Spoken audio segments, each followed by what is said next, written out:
Good evening and welcome to Chicago Tonight. I'm Brandis Friedman. Paris Schutz has the evening off. On the show tonight, I think the rhetoric coming out of both groups is kind of toxic. Mayor Lori Lightfoot and Schools Chief Janice Jackson join us to talk about the battle over reopening schools. I have seen an incredible willingness to help. How Jefferson Park is meeting the challenges of COVID-19, including an uptick in homelessness. We're much more concerned about the South African strain. A new, potentially more transmissible strain of the coronavirus from South Africa is confirmed to have reached the United States. Homeland Security officials warn the attack on the Capitol has emboldened domestic terrorists. Jeffrey Bear has the story of a looming identity crisis for a famous Chicago building in this week's Ask Jeffrey. Chicago does have a very rich and a very deep dance history. And celebrating Chicago dance through the years. And Brandis, as you mentioned, I'm in Jefferson Park as part of our Chicago Tonight in Your Neighborhood series. It is a community with a long history and also a dedicated group of volunteers tackling challenges like a recent rise in homelessness. But first, Brandis, can't wait to hear what Mayor Lightfoot has to say, so back to you. Same here, Amanda. Thanks. We'll see you soon. First tonight, some of today's top stories. Governor J.B. Pritzker says Illinois' distribution of the coronavirus vaccine is heading in the right direction.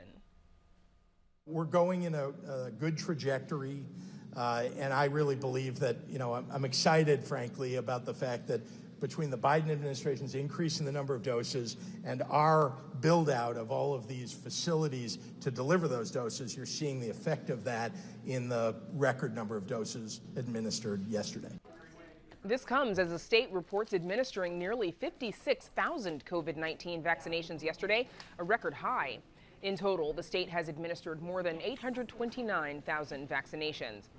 Meanwhile, the state reports more than 4,100 new coronavirus cases since yesterday and an additional 103 lives lost.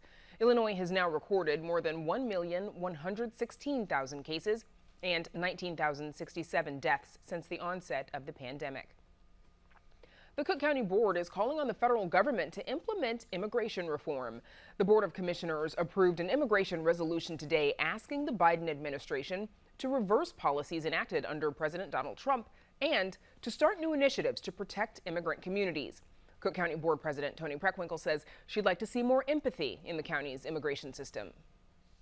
I applaud the steps the Biden administration has taken to date, but these times demand more from us as a country. We need the full partnership of the federal government with the support of every branch to fully realize the future we're fighting for. Our most vulnerable communities, our neighbors, our friends, and our relatives are depending on us to deliver. Unemployment claims across the country were down last week. 847,000 Americans applied for unemployment. That's down 67,000 from the week before, according to the U.S. Department of Labor.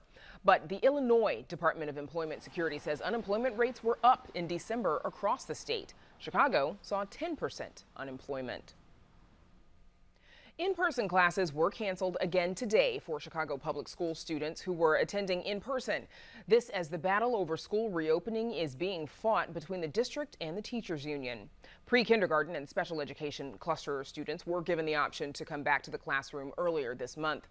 Looming over the standoff is the threat of another teacher strike as the two parties spar over COVID-19 vaccination plans, cleaning protocols, and even which data and science should guide the reopening process.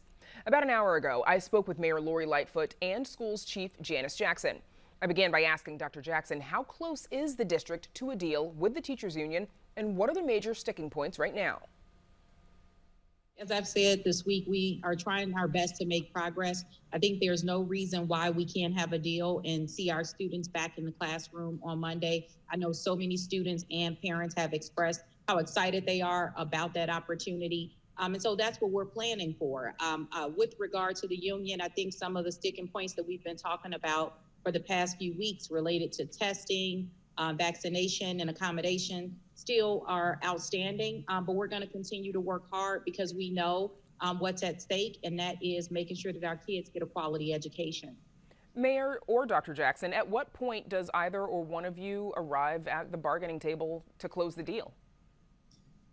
Well, I think we've got to make more progress. Brandis, I think it's important for your listeners to know that since June, we've met with the CTU now over 70 times. In the last 2 weeks, every day, including Saturday and Sunday. The scheduled bargaining time is from 11 to 5 every day. And we would have expected by now to make a lot more progress. In the last week alone, we've given them 2 different comprehensive plans. One plan, which we updated, and we've given them, I think, that covers every single issue, 8 different issues, from ventilation to testing to plans and protocols of what happens if there is a positive test that linked to schools. So we're serious and we're going to remain at the table, but we've got to see some progress and we've got to see a seriousness of purpose on the other side. For example, today we got a proposal from the other side that included things like defunding the police and having the CTU dictate housing policy in the city. Now, obviously, neither of those 2 things is appropriate for bargaining on a teacher's contract. So we need them to get serious, to come to the table. We can get a deal done. I am confident that we can. We keep waiting and hoping that we're actually going to have some issues that we agree upon. Of the 8 issues that we've been talking about now for weeks, we still don't have agreement on a single one of those issues. And every other bargaining experience that I've been in, both as mayor, but also in my private sector life, you focus on an issue, you resolve it, and then you move on to the next issues. We haven't been able to do that with the CTU, which frankly, to that end, is frustrating Mayor, and doesn't make sense. Since there is no deal, you know, kindergarten through 8th grade did have the option of returning starting this Monday. They do have the option starting this Monday to be back in the classroom.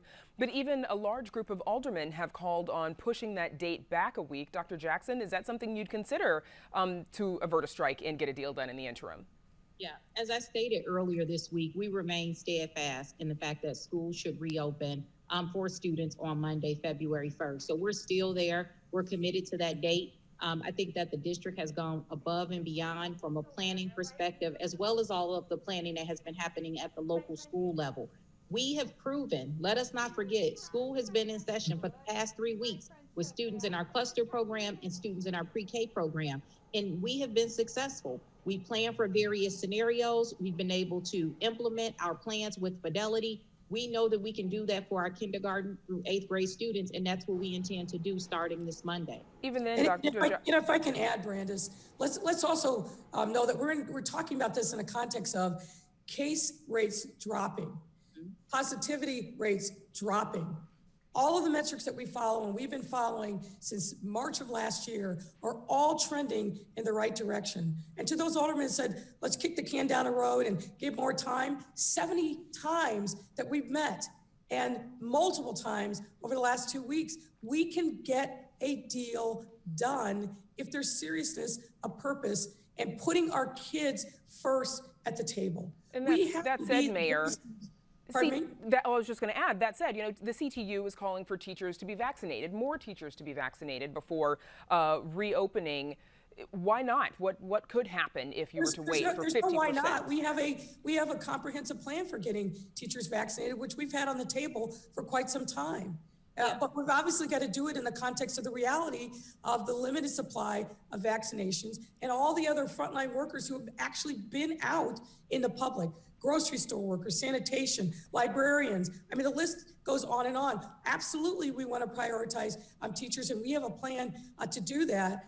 But we need to get a deal done. We need some movement and agreement. I would say to those teachers that are out there, I certainly understand your concerns, your anxiety. We get it. And we have done what we can to try to accommodate you. If you've got an underlying condition, if you were the primary caretaker for somebody who does, but we need you to talk to your union leadership to meet us at the table to get a deal done so that our children who are suffering aren't left behind. And amid all of this, I want to get in about a is parent giving voice. parents and students options. And you mentioned a parent. You mentioned parents, obviously, because they and their families are really caught in the middle of the back and forth between CTU and CPS. Here's a soundbite from a press conference that a group of parents held this afternoon. Let's listen in. I don't think the families and the students are being centered in either of the proposals. I think the rhetoric coming out of both groups is kind of toxic, and it's really pitting families between the district and the teachers. Dr. Jackson, how do you repair that trust deficit that so many teachers and parents feel?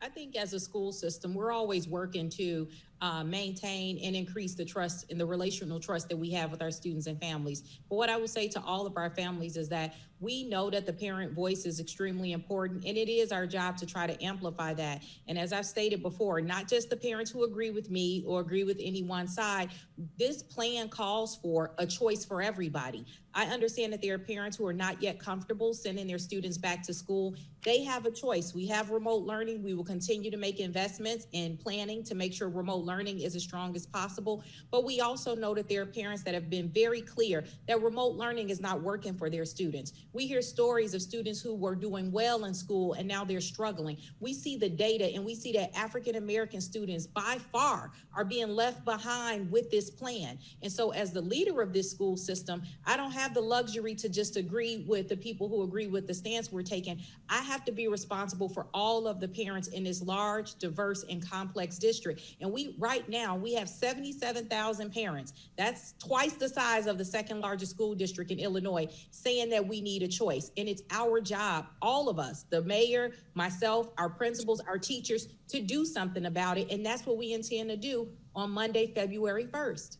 Look, I'm convinced that if we put students at the center of this discussion every single day, we can get a deal done. But we've got to focus on them. We've got to focus on the parents who are frustrated because they feel like their voices are being drowned out. I hear from those parents and they say to me, Mayor, we just want the option to make the best decision for our families. And we have an obligation to give them that choice. And Mayor, because we've got you, I want to take the opportunity to get in a question about the vaccine rollout.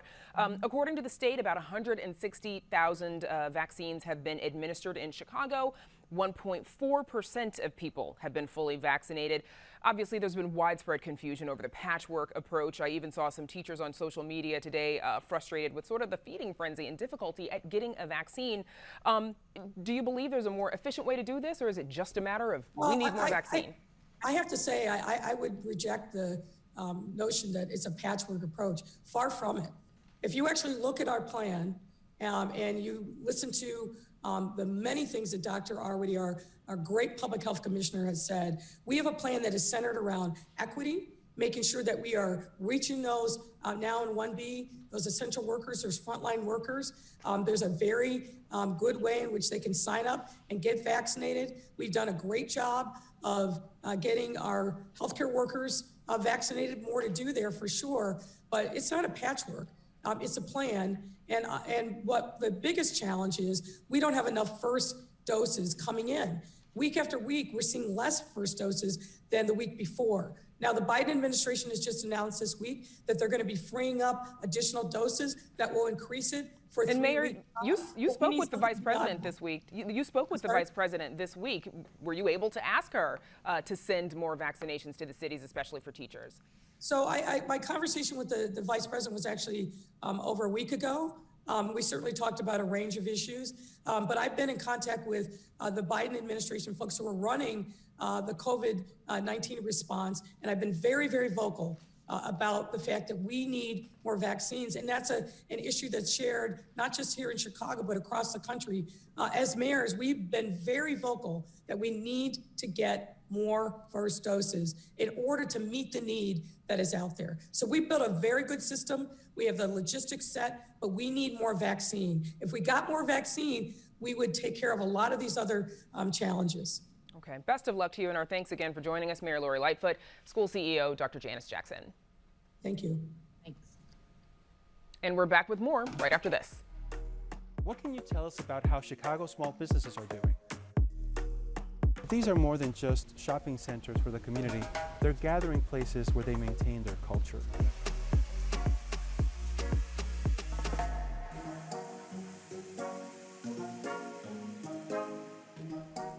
It's known as the gateway to Chicago, the northwest side community of Jefferson Park, so called in part because it's a transit hub. Pace buses and Metro Station and the Blue Line all lead you to a busy stretch on Milwaukee Avenue. Nearby, the Kennedy Expressway slices through. The 60630 and 60646 zip codes, which cover the area, have seen more than 6,800 cases of the coronavirus so far. Amanda Venicky, along with producer Nick Blumberg, spent the day reporting in Jefferson Park, the latest stop in our Chicago Tonight in Your Neighborhood series. Amanda joins us now from there. Amanda. Brandis, I'm in Jefferson Park. The actual park is in Chicago Park District Park Fieldhouse within the community that bears the same name. Both are named after President Thomas Jefferson. Some folks think of this as typical Chicago bungalow belt. It is predominantly middle class, but recently there has been an uptick in homelessness. Earlier today, a coalition of groups held an outreach event at the Jeff Park Transit Center. They gave out coffee and sandwiches and helped to connect people to resources and hopefully housing. We have an awesome, collaborative group of people who want to improve the lives of all of our neighbors. For us to, preach that we want to be inclusive and embrace our diversity means that we really need to walk the walk on that, and we need to include our neighbors who are experiencing homelessness. State Representative Lindsay LaPointe says Springfield needs to stay focused on this issue. She wants to see more rental assistance and affordable housing, but she says neighbors in Jefferson Park aren't waiting for someone else to come in and tackle the problem. The biggest barrier for people helping and sharing the resources they have, which generally in this neighborhood isn't a lot. We don't have a lot of very wealthy people, but as long as people know how to help, they will step up in 2 seconds and help their neighbors. Now, that is not the only way that neighbors look out for each other. Olive's Garden for the Hungry started in 2007. Not named after any other restaurant. It's actually named after a late neighbor from across the street who in the early days provided the garden water. It has a small library and a pantry year-round, and then in the warmer months, volunteers grow and donate fresh produce for neighbors facing food insecurity. We're getting about 150 pounds of produce or so for about 8 weeks. We send it to a shelter, a church that gives it for a food program. We're basically self-funded, which is nice. For the last 3 years, I've been taking care of the bees that we have at the garden, not only for pollinating the garden, but also for the honey that we get from this. One of Jefferson Park's major events takes place every Labor Day weekend, and that is the annual Taste of Polonia Festival, hosted by the Copernicus Center. You can dance along as dozens of bands play or munch on pierogi. Obviously, last year we couldn't do it due to obvious reasons, but we're coming up on our 50th anniversary. We're optimistic, but on the other hand, very concerned that we're not the big spread event, so that's still on hold at this point. The Copernicus Center is a Poltage heritage and arts organization, but board member Zenon Kurgel says really it's more like a living, breathing part of the Jefferson Park community. And the center is trying to use this COVID downtime wisely, making sure that every fixture, literally down to the nuts and bolts, is cleaned and polished in hopes that COVID does get under control enough that Copernicus can properly celebrate its 50th anniversary here in the former Gateway Theater Movie Palace. Kurgel has a message. Tak, proszę bardzo, wszyscy ubieramy maski. Loose translation there, wear a mask. Now, another piece of Jefferson Park history is the former firehouse built in 1906. It was actually the first firehouse protecting the northwest side of Chicago.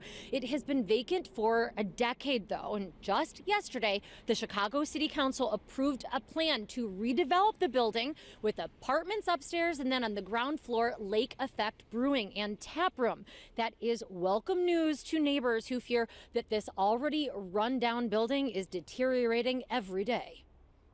We have very few elements that are left that are reflective of our history. This particular building, as well as some others in the community that are still left, these are buildings that should be preserved so people have ties to their past, so people can feel like they belong to part of a community that has a history in the historic fabric of Chicago and the Northwest Side.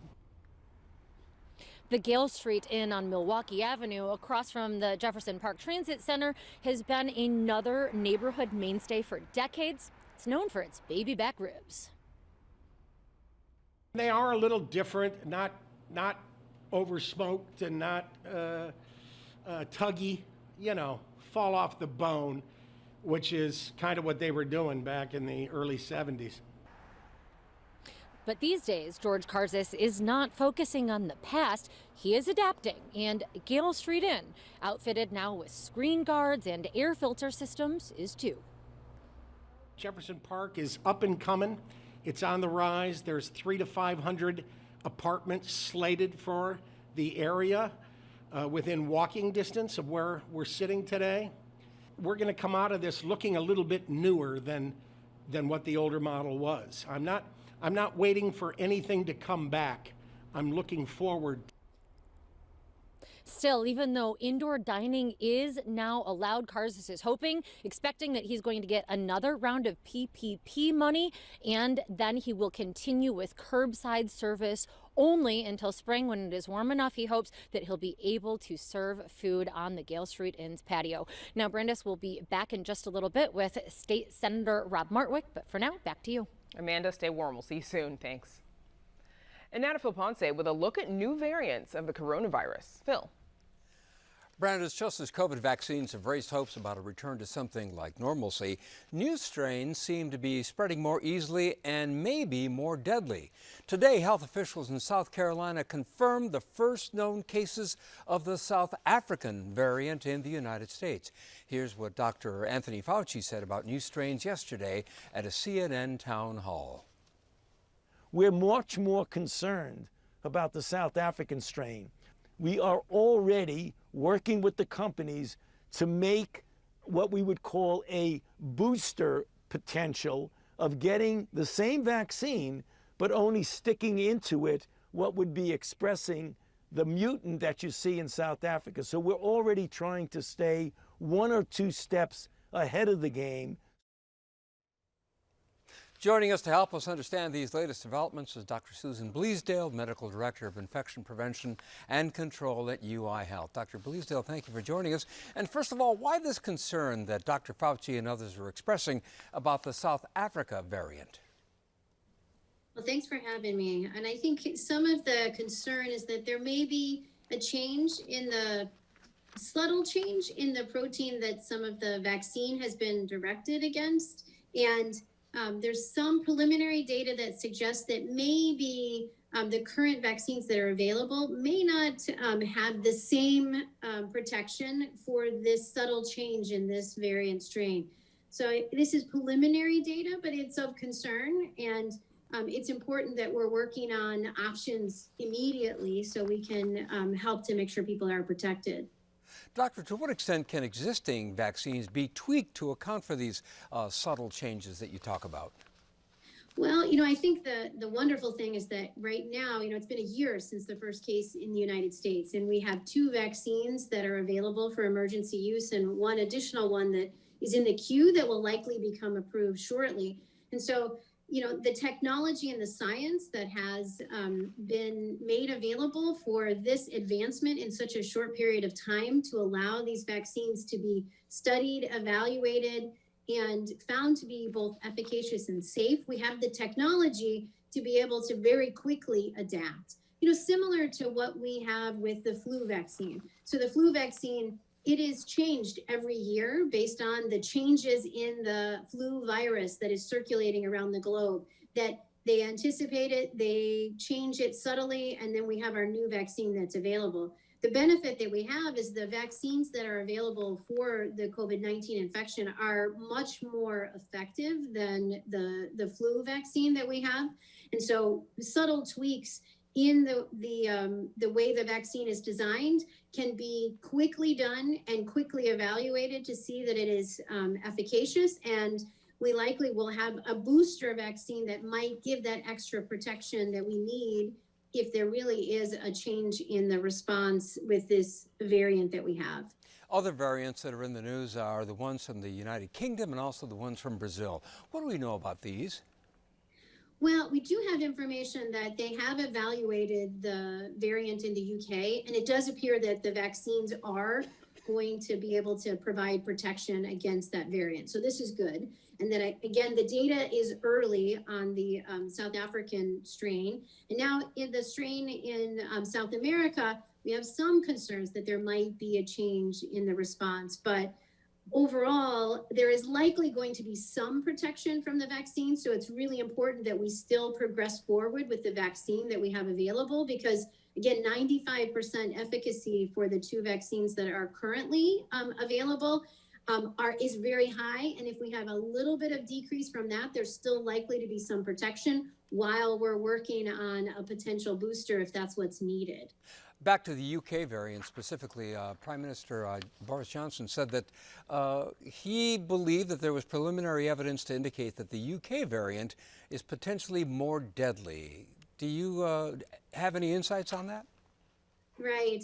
You know, I think that initially there was definitely some information that suggested that it is spread more easily. It can have more people be infected by an encounter. But now this information about it being potentially more virulent, you know, it has to be really looked at from a peer review standpoint to see how that data plays into it, because it's unclear if it is entirely related to virulence or the number of individuals that have been infected and then subsequently have had severe disease. But it does appear that is potentially more virulent. And so that's of concern, that we need to make sure that we are continuing to do the preventive measures that we are by masking and distancing and limiting our interactions from those outside of our household, and that we get vaccine out to as many people as possible, as quickly as possible. And speaking of masking, there are now some people who are suggesting that it really would make sense to wear 2 masks. What are your thoughts on that? Well, you know, these variant strains aren't telling us that there's necessarily a change in the way that the virus is behaving in the environment. It is likely how it's behaving within the host, and then how much virus is there to be able to transmit. So there has been some discussion around masking. You know, the use of masks have been found to be very effective in preventing transmission to date. There is some question about the type of mask that you use. Many people in general, for the public, have been using cloth masks. For those of us at the hospital, you know, we tend to use medical grade masks, which would be like a surgical mask. Or then when you are going to be doing something that would lead to aerosolization of the virus, then you wear respiratory protection. But I think that the question about masks is making sure that you have a good fitting mask that is going to protect you against the virus impacting onto your vulnerable parts, which would be your mucous membranes, your eyes, your nose, and your mouth. And so it's making sure if you're wearing a cloth mask that it does have at least 2 ply, so that, you know, you're not getting virus through the mask, and that it's fitting. You know, you don't want to have a mask that's going to be dropping down below your nose. And so I think overall, a mask, as long as it has appropriate protection of your nose and mouth, that will still likely be effective even against these variant strains. But, you know, we'll see as this is evolving. Dr. Susan Bleasdale, thank you so much for this update. We very much appreciate it. Thank you. And now, Brandis, we go back to you. Phil, thank you. Now we check back in with Amanda Vinicky. She spent the day in Jefferson Park on the city's northwest side as part of our Chicago Tonight in Your Neighborhood series. Amanda.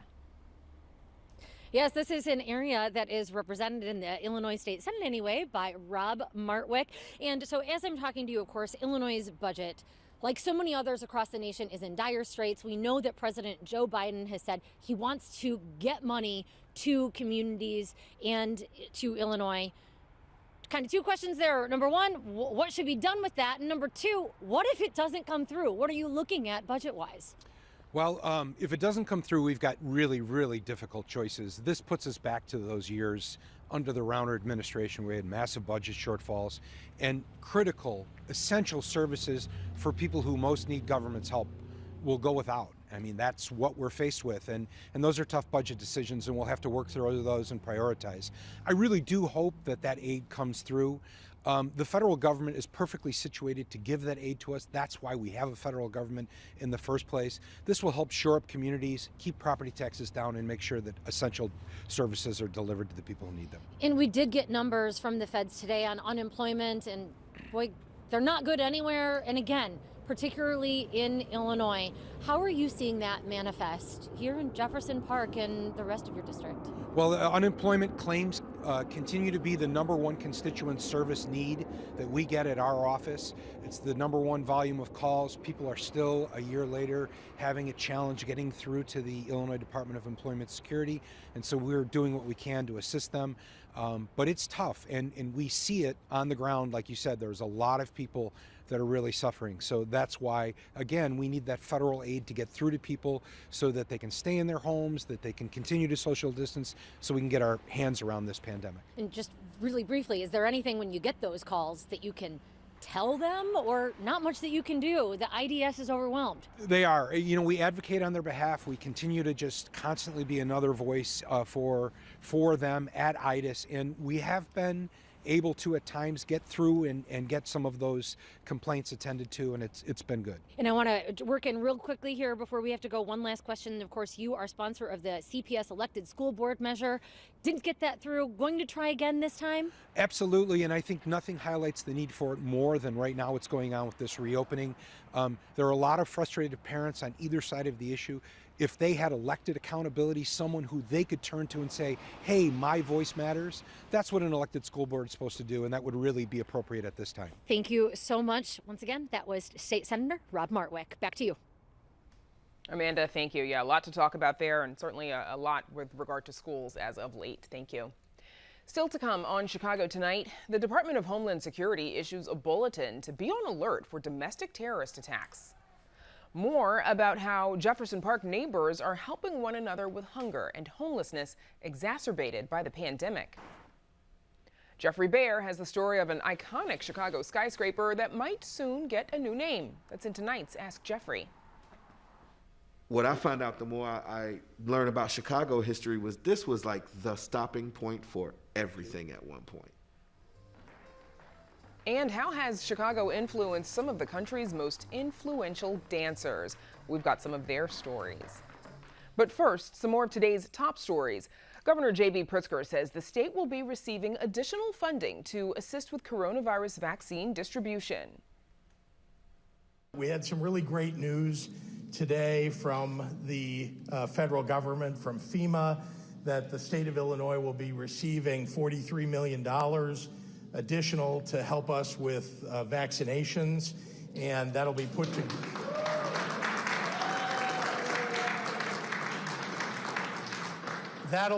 good use, as will the increase in vaccination doses that were promised to us just yesterday.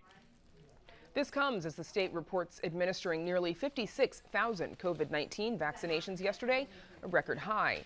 In total, the state has administered more than 829,000 vaccinations.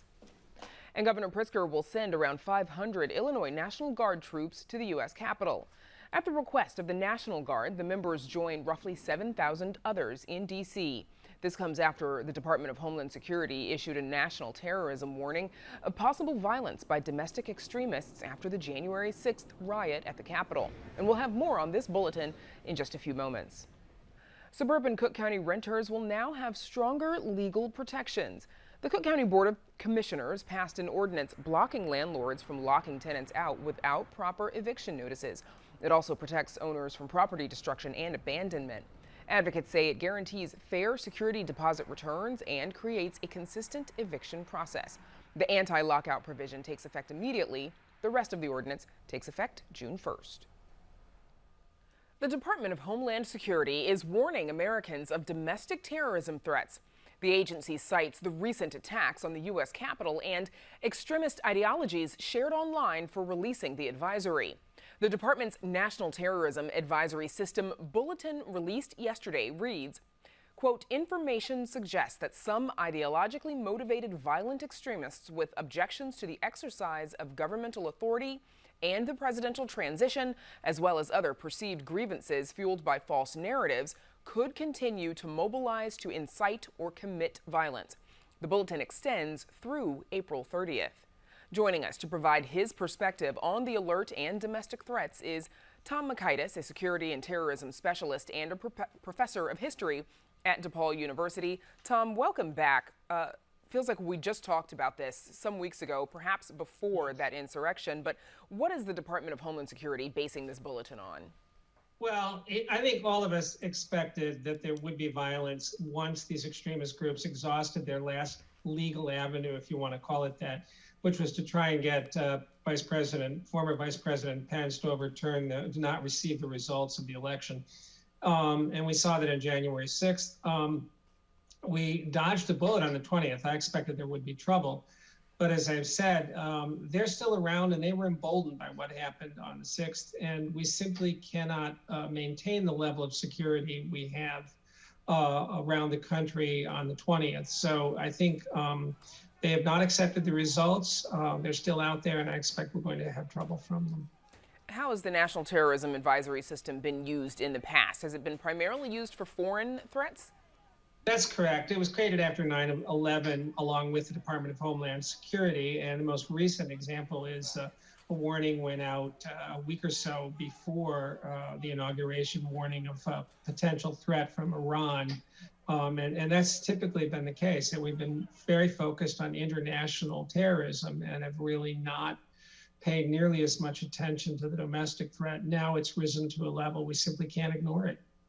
I think, yeah, you mentioned, after 9/11, a lot of us remember the different colors that were being used to indicate the threat level. But this one is different, the National Terrorism Advisory System. This is a bulletin. Quickly, remind us what the differences are. Well, they found out very quickly that the color coding just really didn't do anything but alarm people because, we were at a high level all the time. This one provides what we call strategic warning. And that's, I think, both the advantage, but also the frustration with it. It tells us that based on internet chatter, based on activity of these groups, we have a persistent threat that we have to take seriously, but we don't have any specific indication that they're going to target a known place like state capitol, the Washington, D.C. or whatever.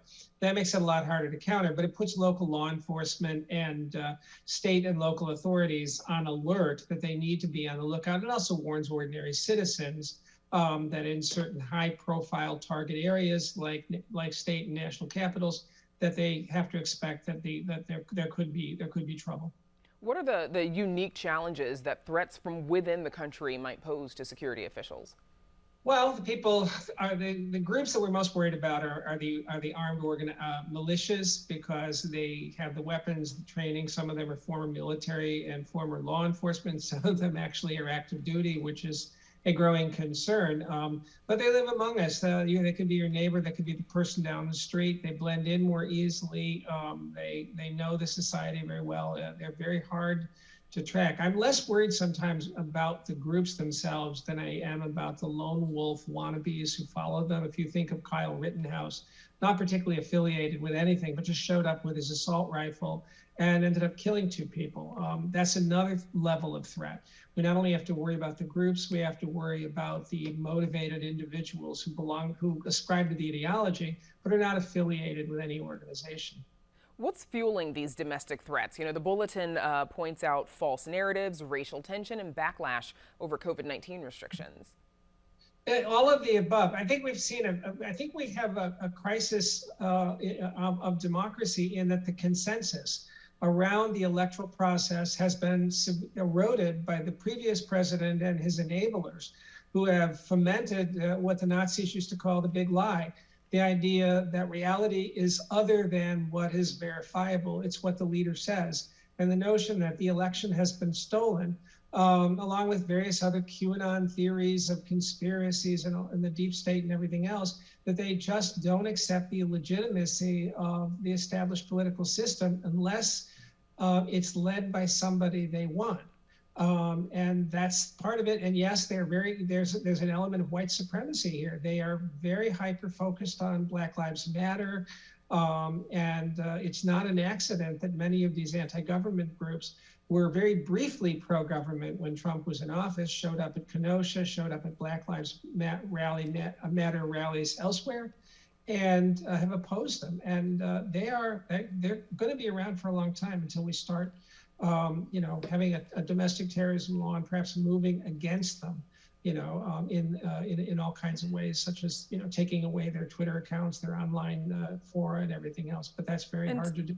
Tom, as hate crimes have increased in recent years, the previous administration rarely called out or addressed the issue of domestic extremists or terrorists.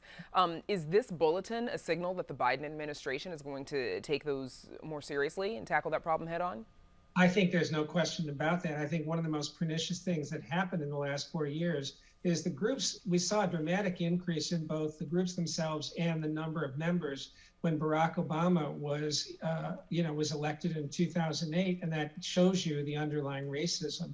But what happened with Donald Trump is he empowered them because he recognized that a significant part of the MAGA movement were people who embraced this radical ideology. So that's why you had him saying things about the Charlotte, basically a neo-Nazi rally, and he's saying, oh, well, they're good people on both sides. On both sides. And there was great reluctance to even use the word domestic terrorism. He even asked the Homeland Security Department to play it down and focus on ISIS instead. Right. And during the campaign, he took a good bit of criticism for whether or not he was actually denouncing those folks. That's where we'll have to leave it. Our thanks again to Tom Makaitis for joining us.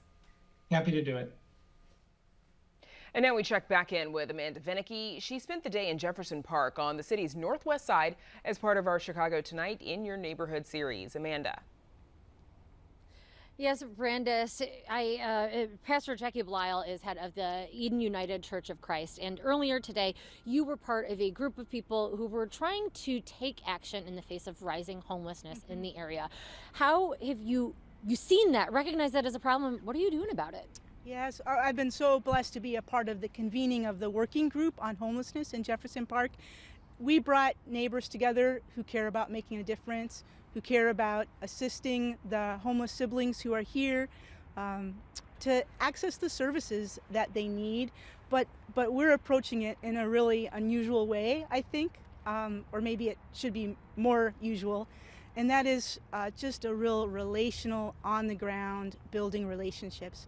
Our volunteer Eva and others are out here meeting our unhoused siblings, learning their stories, their names, delivering goods to them. And we've brought the providers from the city who are the subject matter experts to help us learn how to work with them to connect our siblings. Are a lot of these stories rooted somehow in the coronavirus? Obviously, there's a lot that lies deeper, but we're at a really painful time for a lot of folks now. Yes. Well, we understand that homelessness is on the rise across the country. And in fact, because of the pandemic and the economic effects, we're bracing ourselves for an even steeper and vulnerable time, a turn in that. Today we had representatives from the night ministry here meeting with our unhoused siblings as well as the Heartland Alliance, and those people were able to give health counsel and referral for folks who might have concern about the virus. Specifically, we delivered masks as well as food and hygiene kits. So you've talked about really building bridges, building connections. We've got about a minute left. You talked about the homelessness issue. You also held a racial healing circle in the end of 2020. Yes. Along with others in the neighborhood, members, we hosted an online conversation with a national organization facilitating these.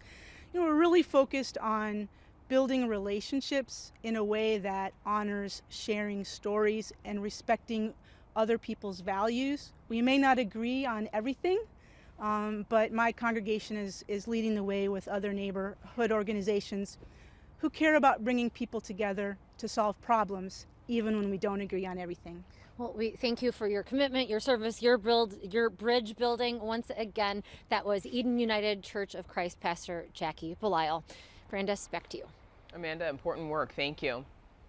And up next, an encore edition of Ask Jeffrey. But first, a look at the weather.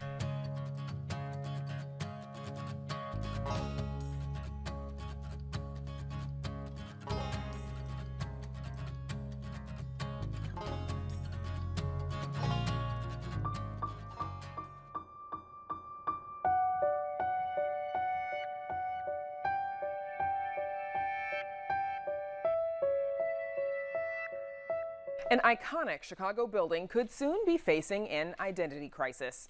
Jeffrey Baer is here with the backstory of a prominent and sometimes underrated member of Chicago's skyline. Hey, Jeffrey. Hi, Brandis. So this question is, when was the name Prudential removed from the top of the Prudential Plaza building? I was watching a newscast with the skyline as a backdrop and noticed that the name was removed. What gives? And that question comes to us from viewer Elaine Johnson. Well, actually, the sign is still there. I'm not really sure why it didn't appear in the image that our viewers saw, but we're going to do this anyway because the timing is really interesting. In fact, that sign might not be there much longer, depending on the outcome of a lawsuit over naming rights. And we're going to talk more about that in a few minutes. The Prudential building in question is the older of two towers that together form Prudential Plaza on Randolph Street across from Millennium Park. It's been on the, well, it's never really been on the top 10 list of the city's architectural gems, but it always has been very popular with the general public.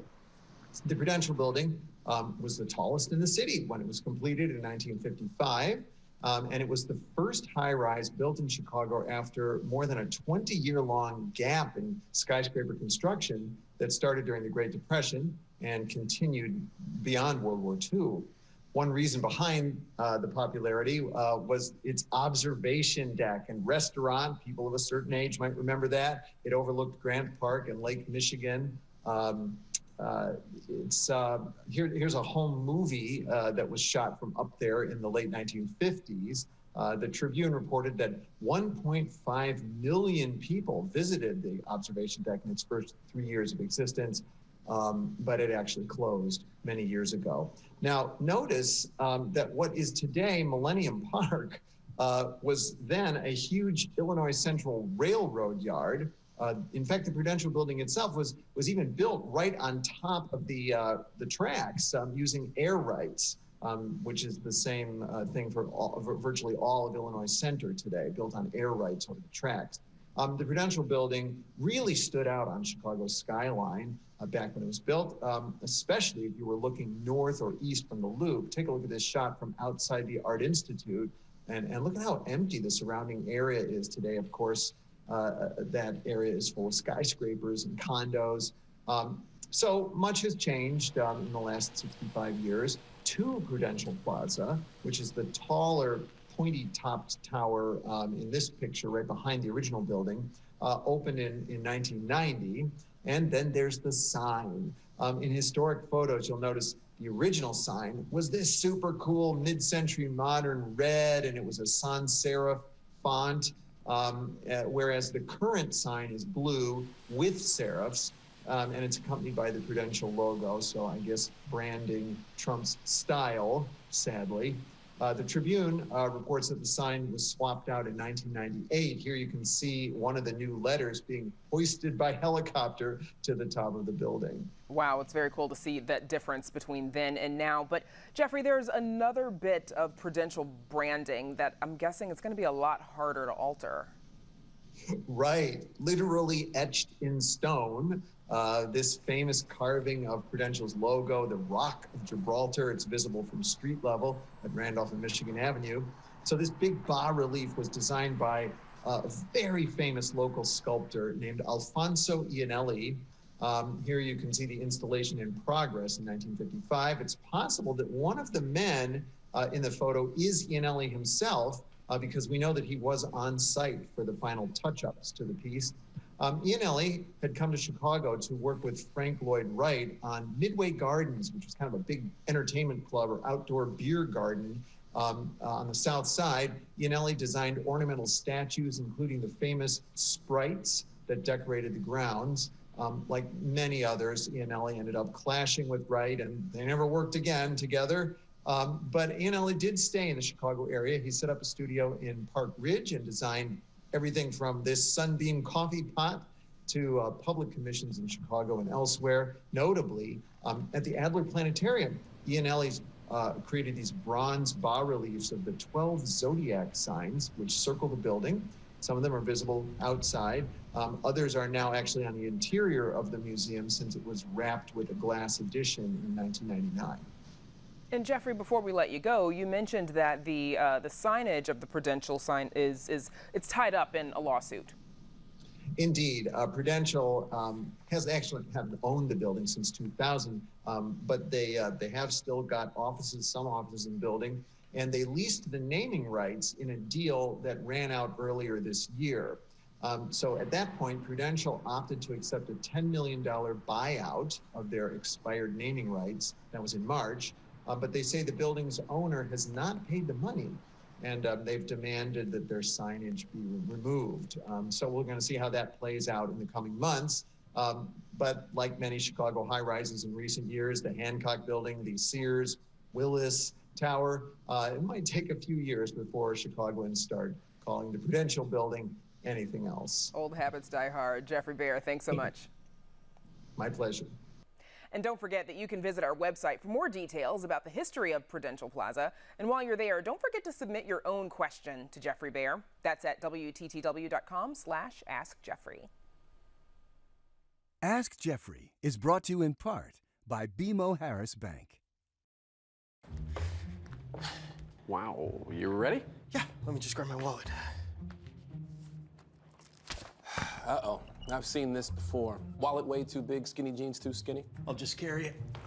Before you break something, you should know you don't actually need a wallet. With BMO Harris, you can just take cash out with your phone. Or if you need to, you can pay them with Zelle. That works? Yeah. You're stuck, aren't you? Smile.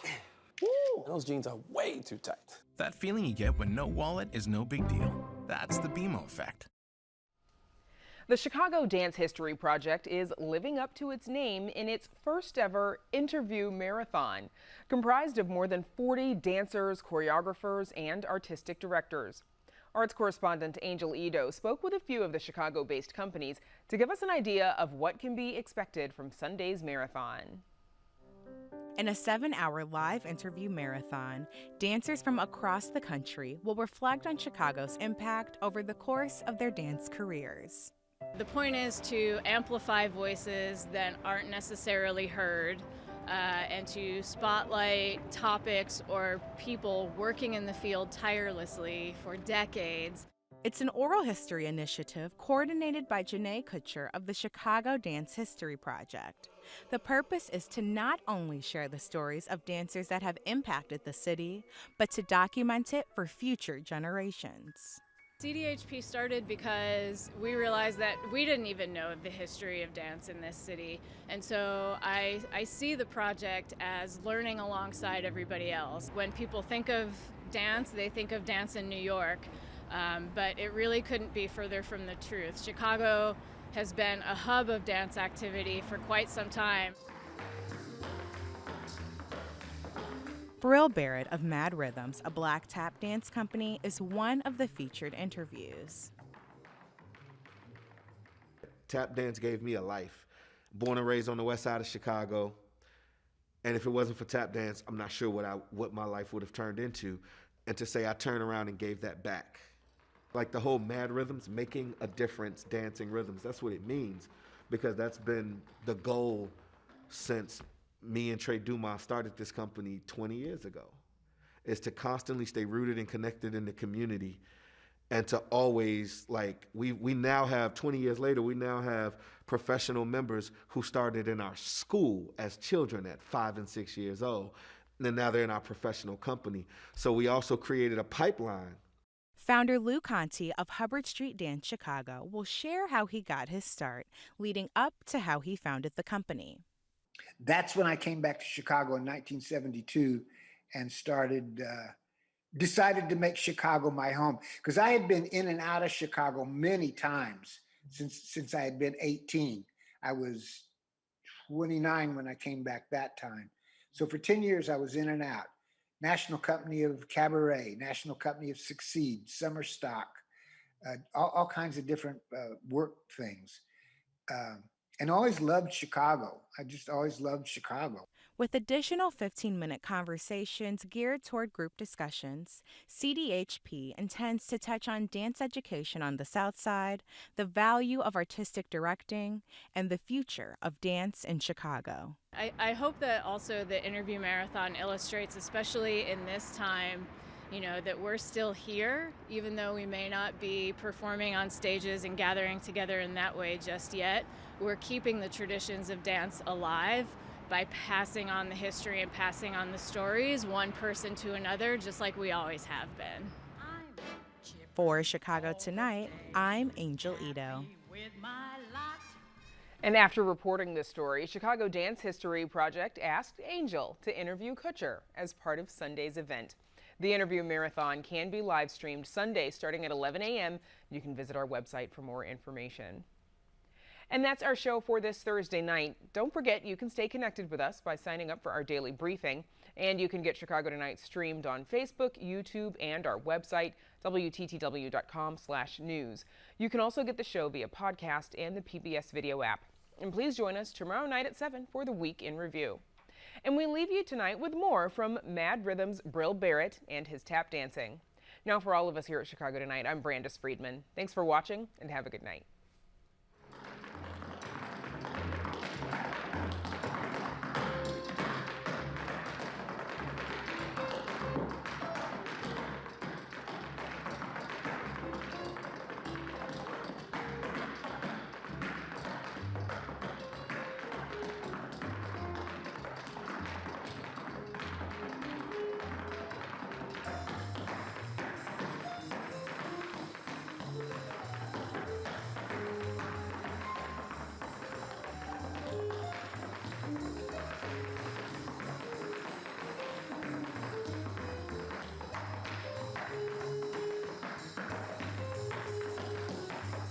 Closed captioning is made possible by Robert A. Clifford and Clifford Law Offices, a Chicago personal injury and wrongful death firm that's proud to serve its community through pro bono legal services.